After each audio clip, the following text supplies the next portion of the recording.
International Women's Day, but also of STEM Sisters Student Ambassador Program, providing outstanding and motivated female international STEM students the opportunity to learn from industry leaders, build their professional skills, and feel more connected while studying and living in Victoria.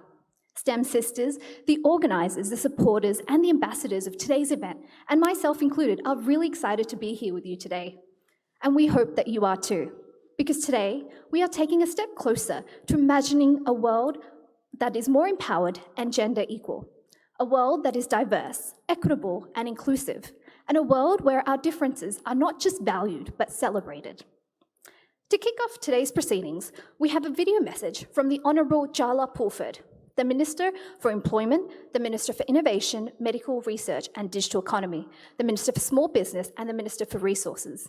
As a trailblazer, she is no stranger to smashing glass ceilings.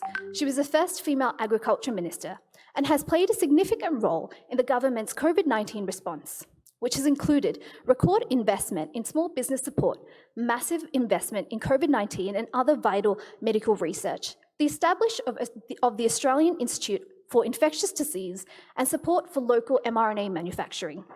She's been a strong advocate for the innovation and tech sector, recognising the sector's role in improving people's lives and generating jobs of the future. She sends her apologies for not being able to attend today, but assures us that she's here with her fighting spirit.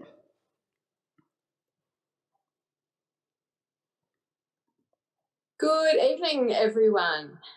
I'd like to start by acknowledging the traditional owners of country and to pay my respects to elders past, present and emerging, whether you are in person gathered or wherever you might be joining from remotely. I'd also like to acknowledge any Aboriginal people that are with us for this important occasion today. Can I also acknowledge Dr. Rwangi Fernando, the Director and Founder of STEM Sisters. It would be lovely to be with you in person celebrating this important International Women's Day event, but I'm really pleased that if I can't do that, I'm at least able to share with you a few thoughts and a message. Firstly, happy International Women's Day. It's an important occasion, been running for many, many, many years, and an opportunity for women to celebrate the things that have been achieved in pursuit of a more gender equal world, but also to focus our efforts and occasionally our rage on the work that we still have to do. And this year's theme around the world is Break the Bias, which is a perfect theme, I think, when we're talking about raising awareness of gender equity, gender equality and inclusion. And it's inspiring to see organisations like STEM Sisters doing just that every day by helping women, and in particular culturally diverse women, to grow their professional skills and to help them feel more connected while studying in those all-important STEM fields across Victoria. Now, it's no secret that women can face significant barriers across different industries and across different sectors, but I think it's still a really significant challenge in science, technology, engineering and mathematics. STEM jobs are often come with greater barriers for women than for men. And we hear from women that they can experience sexism, a hostile workplace culture, lower pay, higher unemployment rates, and a lack of career progression, sometimes getting stuck under one of those glass ceilings that still are there to be found. All of this needs to change. There needs to be opportunities and better places to support women from diverse backgrounds to pursue careers in STEM. We already have a skills shortage in so many areas of science and tech, innovation, manufacturing and engineering. So it's not just a matter of helping women to fulfil their potential, it's also an economic imperative for our state and for our nation. This will help to address skills gaps, drive Victoria's economy and pave the way for future generations. So thank you, Dr. Rwangi Fernando, for establishing STEM Sisters. You are a true champion for women in STEM. I'm sure I'm not alone when I say that we need more incredible role models like you to drive change. By supporting the STEM Sisters Ambassador Program, we want to encourage more women from diverse backgrounds to turn their passions into rewarding careers in STEM. And I hope our support will also have a positive impact on women leaders, their networks and the broader community. And that we find ways of breaking the bias. You know, as many of you know, the theme of International Women's Day this year is about breaking the bias. And it's fair to say people like talking to people that they can immediately relate to. And you kind of get that, but you've also got to be very proactive and seeking diversity and diversity in every way, shape and form, and that's why STEM Sisters is so important, and you know, and to enable international students through the Study Melbourne program and other activities that the Victorian Government is doing to make sure that you have the best possible time when you're here in Melbourne, and hopefully continue to be here in Melbourne, and can reach the potential that all of you have to offer the world. So I'm thrilled to be here to celebrate the achievements of the latest cohort of the STEM Sisters Ambassador Program and to congratulate the class of 2021. As I see you all, I'm very confident that the future of women in STEM is in very good hands, especially at a time when the inspiration that you provide and the example that you set is more important than ever. So why is this? Well, we know that rapid digitalisation and automation are dramatically changing the world of work. STEM-skilled jobs are growing at 1.5 times faster than any other job sector, and the associated demand for science and maths skills will increase by over 75%. This forecast expansion adds even greater impetus to the existing need to support the attraction, recruitment and career progress of women in the STEM workforce. While participation of women in STEM has improved in recent years, COVID-19 has put at risk as women have faced disproportionate increases in caring responsibilities, work disruptions and job insecurity. So my team and I at the Office of the Lead Scientist are acutely aware of this reality, as is Minister Pulford.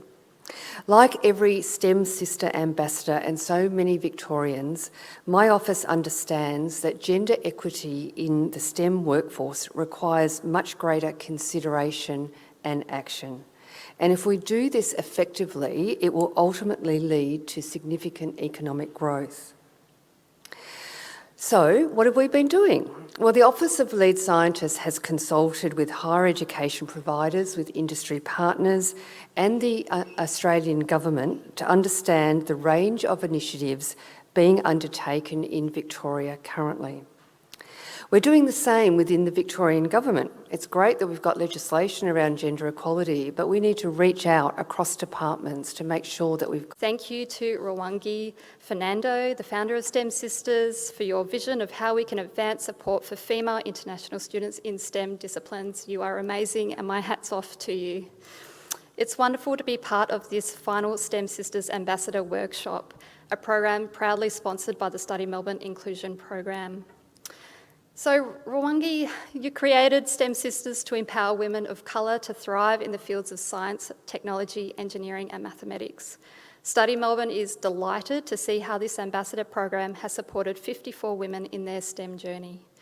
Today's event coincides with the celebrations for International Women's Day, and this event is such an important way to mark this occasion. The theme for this year's International Women's Day internationally is Changing the Climates, Equality Today for a Sustainable Tomorrow. It's focused on recognising and amplifying the important role women and girls around the world play in addressing climate change. This theme also highlights the reality that science... Huge key component of diversity which directly links with innovation. And what about the Australian STEM workforce? Is it really diverse? Of course, there is staggering statistics around how many low women representation is there, but can we stop diversity from gender? it's just one aspect above all the earlier mentioned diversity categories. Have we paid sufficient attention on other diversity areas? This is why we brought STEM Sisters or developed STEM Sisters, because particularly intersectionality, where some women, because if you stop with gender, there are some women miss out of these programs or initiatives because they not just identify as a woman, but they do identify as a woman of color or with a disability. So actually the barrier of intersectionality even grow if you identify with at least 2 or more. So the solutions that, of course, every woman face a glass ceiling.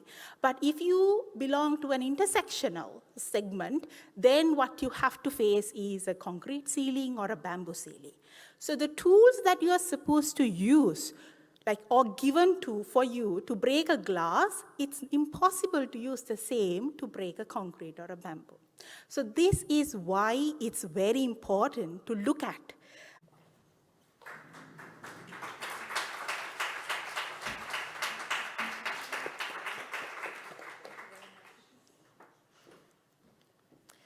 Kalani Palagarama.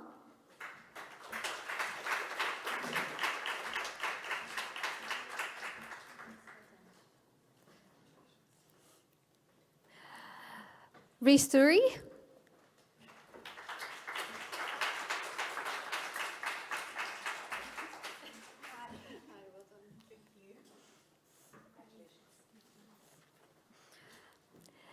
I Tanda Ang.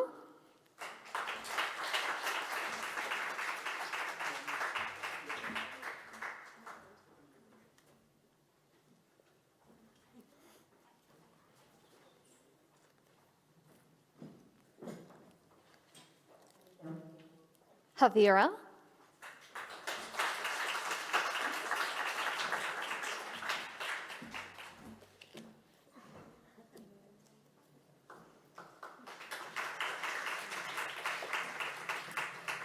Neelam Yadav.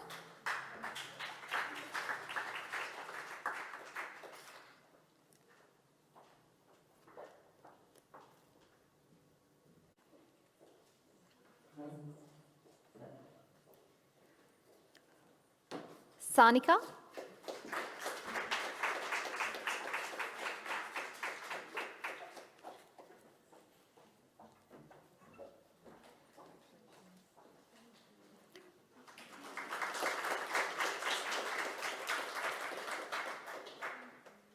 Rachel.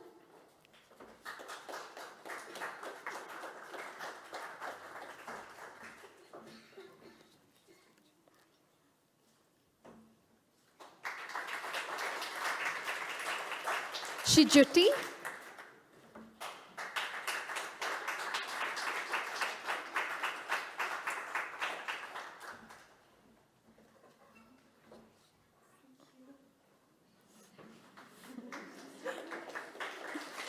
Riza Aurora.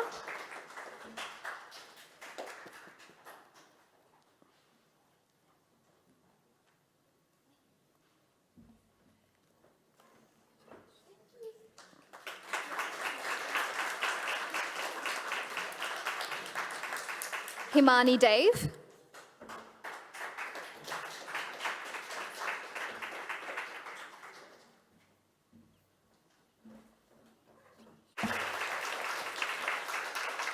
And finally, thank you to all of you. You've taken the time to attend, to connect, and forge the future forward.